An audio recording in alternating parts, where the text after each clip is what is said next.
नमस्कार दोस्तों। स्वागत है आप सभी का आज एक बार फिर से मेरे YouTube चैनल टॉक विद रघुवर बिष्ट में। आज हम आपकी मुलाकात एक ऐसी शख्सियत से कराने जा रहे हैं जो कि अपने जीवन काल में इंडियन आर्मी को सर्व कर चुके हैं और सीआरपीएफ को भी सर्व कर चुके हैं। यूँ तो उत्तराखंड के लगभग लगभग हर घर से आपको एक न एक व्यक्ति फ़ौज में मिल जाएगा, लेकिन ऐसे लोग बहुत कम होते हैं जिनको कि ऐसा मौका मिला हो जो कि इंडियन आर्मी भी सर्व किया हो और सीआरपीएफ भी सर्व किया हो। बहुत ज़्यादा बातें न करके मैं आपको सीधे मिलवाता हूँ हमारे ताऊ जी यानी श्री प्रताप सिंह बिष्ट जी से। आइए उनसे बात करते हैं। प्रणाम ताऊ जी। नमस्कार। बहुत बहुत स्वागत है ताऊ जी हमारे यूट्यूब चैनल में, और आपका बहुत बहुत धन्यवाद कि आपने टाइम निकाला और हमारे साथ बातचीत के लिए आप तैयार हुए। धन्यवाद।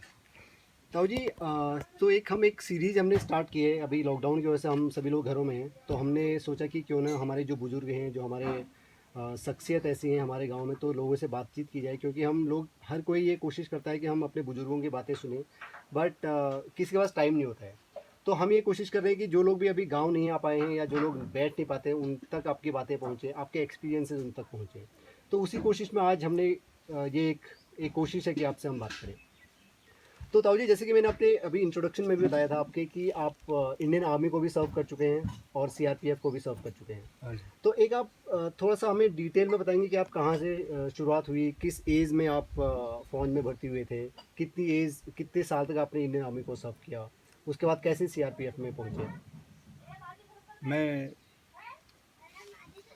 1959 में हम्म,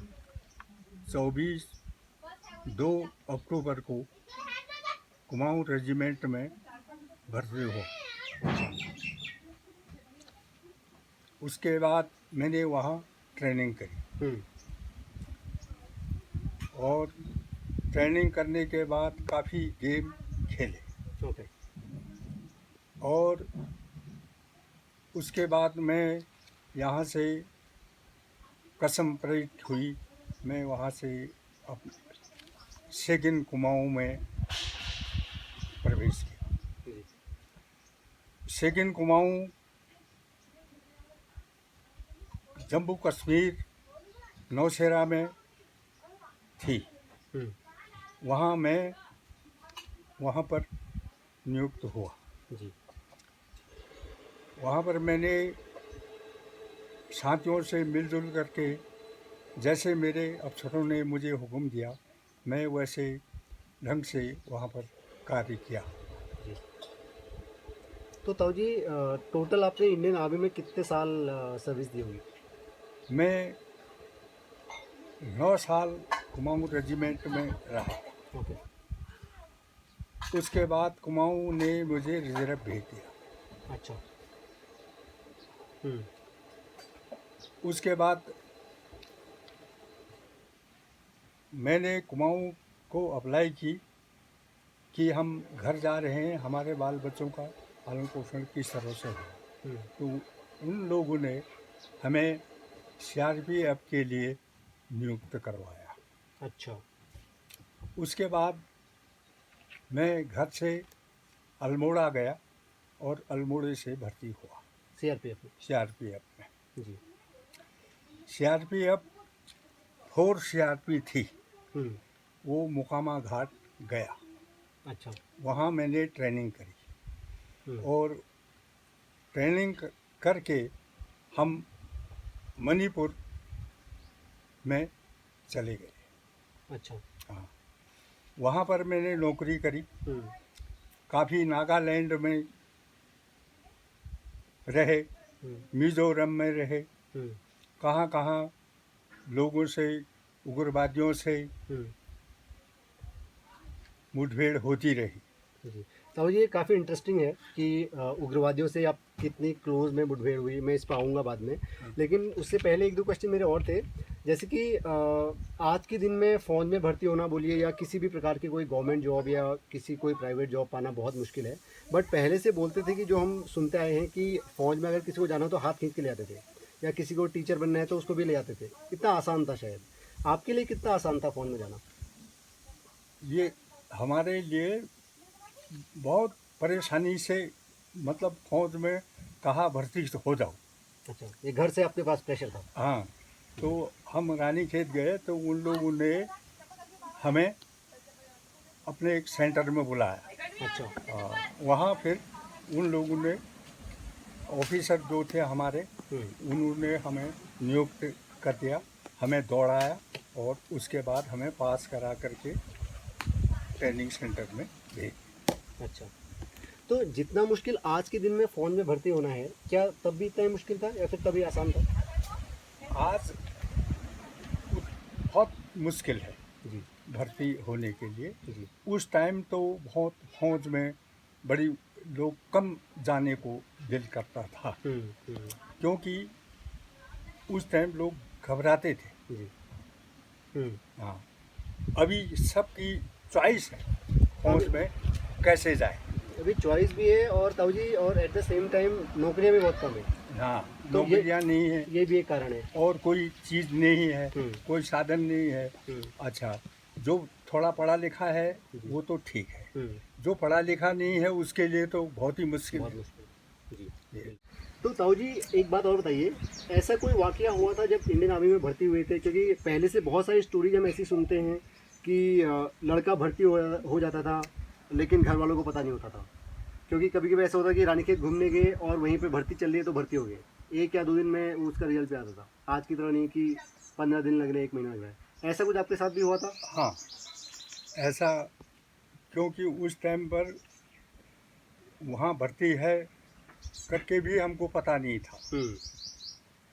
तो उस टाइम बहुत फौज में जाने से डरते थे लोग। जी। हम्म। तो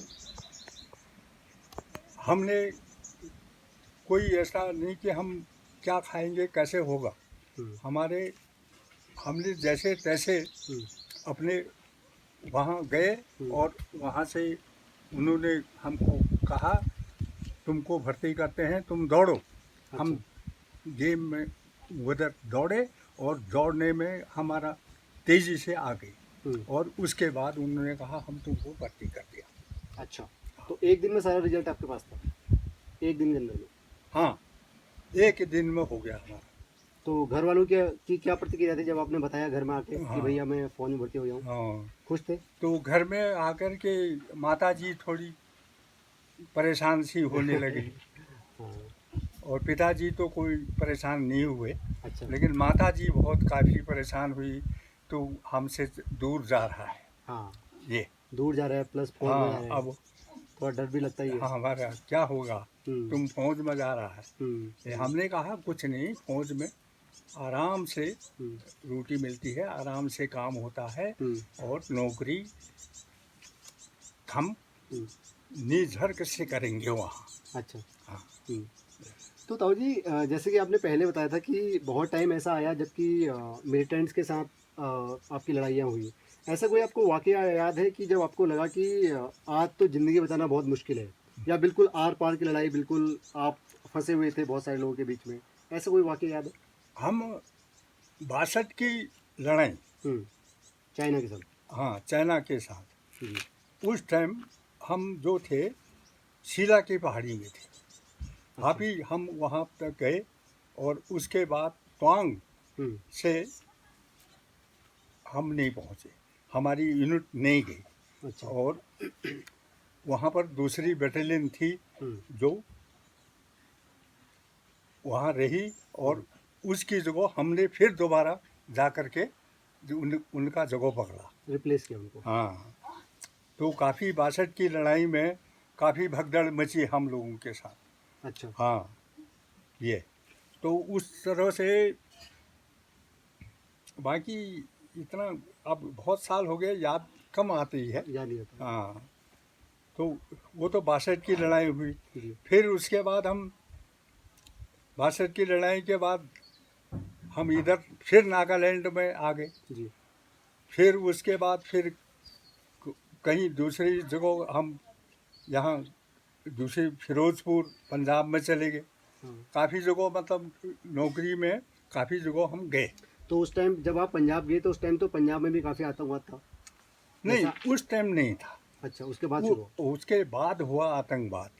अच्छा। आतंकवाद जो है, तो जब हम सीआरपी में गए अच्छा। तो उसके बाद वहाँ आतंकवाद हुआ।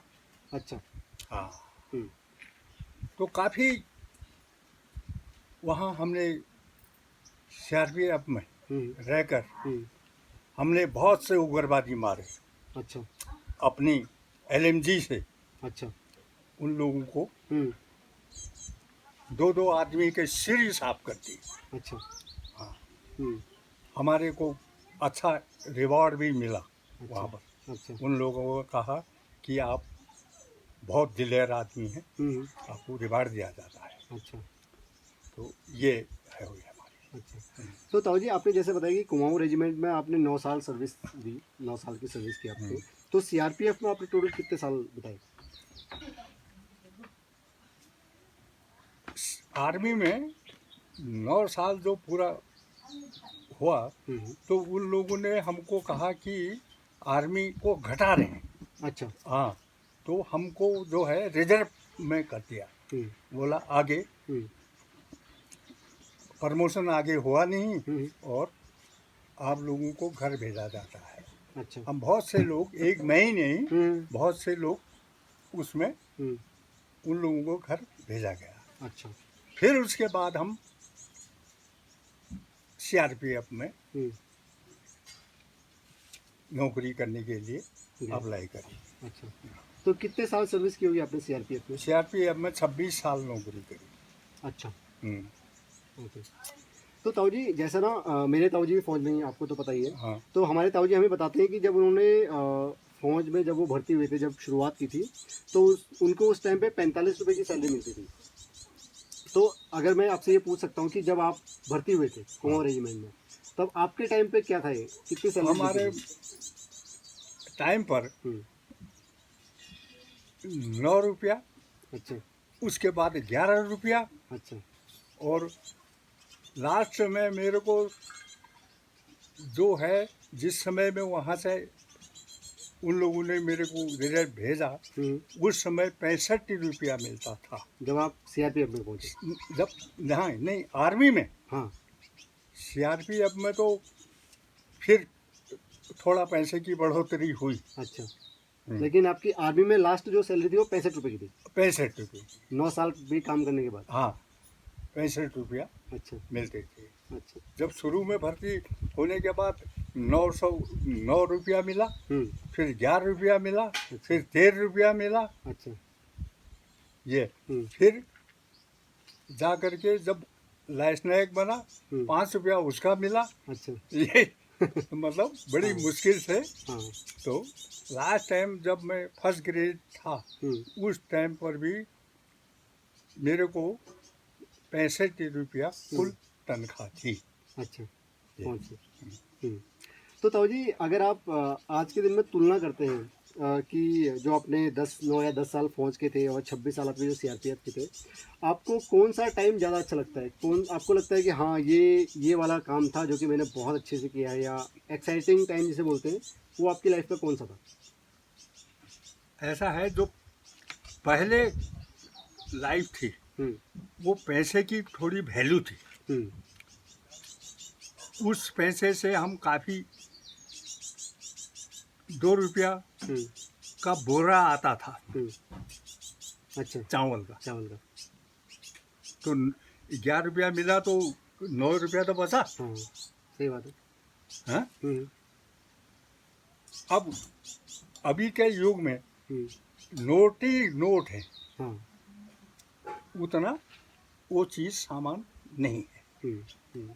ये अभी वैसे आज का युग बहुत अच्छा हम्म। है ना, हम्म।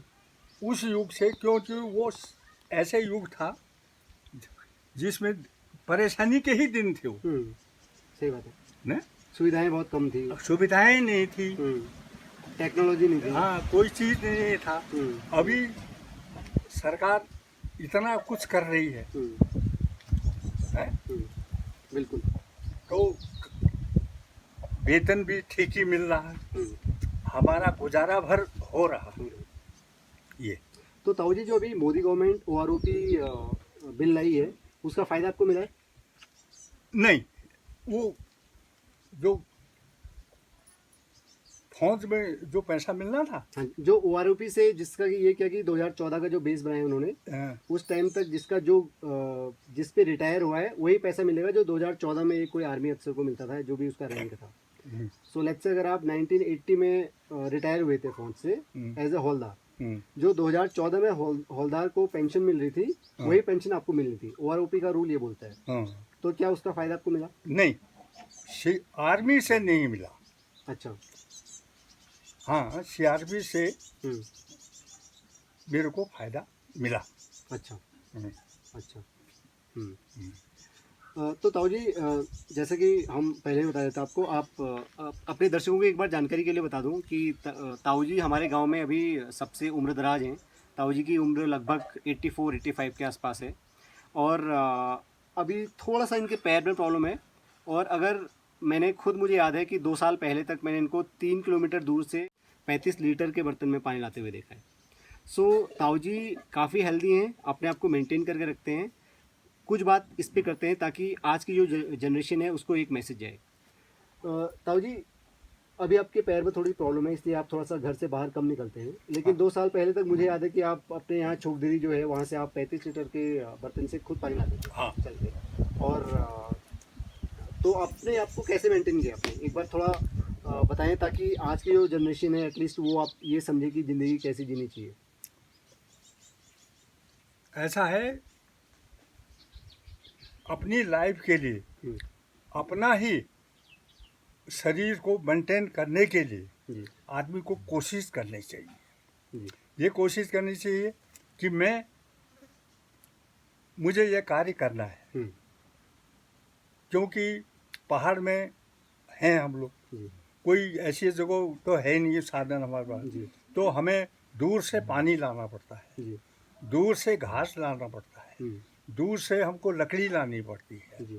तो उस हिसाब से अगर हम अपने आप को मेंटेन नहीं करेंगे तो हमारे लिए यहाँ असंभव हो जाएगा रहने के लिए। इसीलिए काफ़ी हम मेंटेन करते हैं, खाने का टाइम, उठने का टाइम, सोने का टाइम, हाँ, और उसको मेंटेन करके चलते हैं। आपको एक जानकारी और बता दूं, ताऊ जी ने वैसे बताया नहीं, बट मैं ताऊ जी के ब्याह पे बता देता हूँ। जैसे कि ताऊ जी ने पहले बताया कि इंडियन आर्मी से रिटायर हैं और सीआरपीएफ से रिटायर हैं, तो ताऊ जी काफ़ी बैलेंस रखते हैं। सेविंग्स में शायद बिलीव नहीं करते हैं, ज़िंदगी जीने में बिलीव करते हैं। जहाँ तक मुझे पता है, ताऊ जी महीने की पहली तारीख या दूसरी तारीख को रानीखेत जाते हैं बैंक में, अपनी तनख्वाह लाते हैं, और 15 तारीख तक उनकी वो तनख्वाह को ख़त्म करते हैं, और 16 के आसपास फिर से एक बार जाते हैं, और फिर सीआरपीएफ की जो पेंशन होती है उसको लाते हैं, और 16 से लेकर के 30 तक उनका वो चलता है। तो ये उनका रूटीन है। एक बार ताऊ जी, शायद ये सही है? बिल्कुल सही है, क्योंकि ज़्यादा पैसा मिलता नहीं जी। अब आर्मी से 9,000 रुपया बेसिक पे है, तो क्या होगा उससे? जी। तो उससे जो भी है उसको ला करके अपना बाल बच्चों को अपना खाने पीने का व्यवस्था करते हैं। अगर वो पैसा ख़त्म हो जाता है दोबारा हम रानीखेत जाते हैं, वहाँ से सीआरपीएफ से जो पैसा मिलता है उसको हम ला करके अपने बाल बच्चों का पालन पोषण करते हैं। जी। ताऊ जी, आपकी लाइफ डेफिनेटली बहुत ही एक्साइटिंग है। आपने 2 बार जो सर्व किया है, एक बार पैरामिलिट्री फोर्सेज में और एक बार इंडियन आर्मी में, और आपने अपनी बॉडी को आपने काफ़ी मेंटेन किया हुआ है। आज की जो जनरेशन है, बेसिकली जो आज का युवा वर्ग है, वो भी आपके सामने शायद ना टिक पाए। अगर आपका पैर अभी बिल्कुल ठीक रहता तो शायद 25 से 30 साल का लड़का भी आपके सामने खड़ा होने में शर्माए। बट एनीवेज, अगर आपका कोई मैसेज हो आज की जनरेशन के लिए कि कैसे अपने आप को मेंटेन रखें, कैसे लाइफ जीनी चाहिए, अगर आप वो एक बार हमारे दर्शकों को कुछ बोल रहे हो। हाँ, तो ऐसा है, ये अपनी लाइफ को खुद मेंटेन करने के लिए कोई नियम बनाने पड़ते हैं। जी। पहला, टाइम से उठना, हाँ? और टाइम से खाने पीने का व्यवस्था करना, टाइम से अपना जो भी करना है कार्रवाई जो है उसका टाइम बना के रखें, जिससे अपना शरीर को सही स्वस्थ बन रहे। ये ढीलापन कभी नहीं करना चाहिए। जी। कभी उसका टाइम देखना चाहिए कि मुझे सुबह उठा और उसके बाद बाथरूम गए, आए, नहाया धोया, पूजा पाठ जो करना है वो किए करो, और उसके बाद अपना जो कार्य है, नित्य कार्य है, उस कार्य पर लग जाओ। जी जी। ये ठीक है ताऊ जी, आपने हमसे बात की, आपने एक्सपीरियंसेस हमसे शेयर किए, उसके लिए बहुत बहुत धन्यवाद। धन्यवाद साहब। तो ये थे हमारे ताऊ जी, जिसको कि पूरा गांव ही नहीं पूरे इलाके में हम लोग CRP साहब के नाम से जानते हैं। आपने उनके एक्सपीरियंसेस सुने, जो उनकी सर्विस रही उसके बारे में आपने उनसे सुना, और मुझे पूरा भरोसा है कि आज की जनरेशन डेफिनेटली कुछ ना कुछ इस बातचीत से सीखेगी। इस प्रकार के और इंटरव्यूज़ और इस प्रकार के और बातचीत के लिए प्लीज़ सब्सक्राइब द चैनल, और अपना फीडबैक प्लीज़ हमें कमेंट के माध्यम से देते रहिएगा। हमारे पहले वाले वीडियो में, जो कि इस सीरीज़ का पहला इंटरव्यू था हमारी दो अम्माओं के साथ, उसका रिस्पांस बहुत अच्छा रहा है और डेफिनेटली बहुत सारे लोगों ने अच्छे अच्छे फीडबैक दिए हैं। हम उन फीडबैक्स पे काम कर रहे हैं पूरी टीम के साथ। अभी आज्ञा दीजिएगा, धन्यवाद।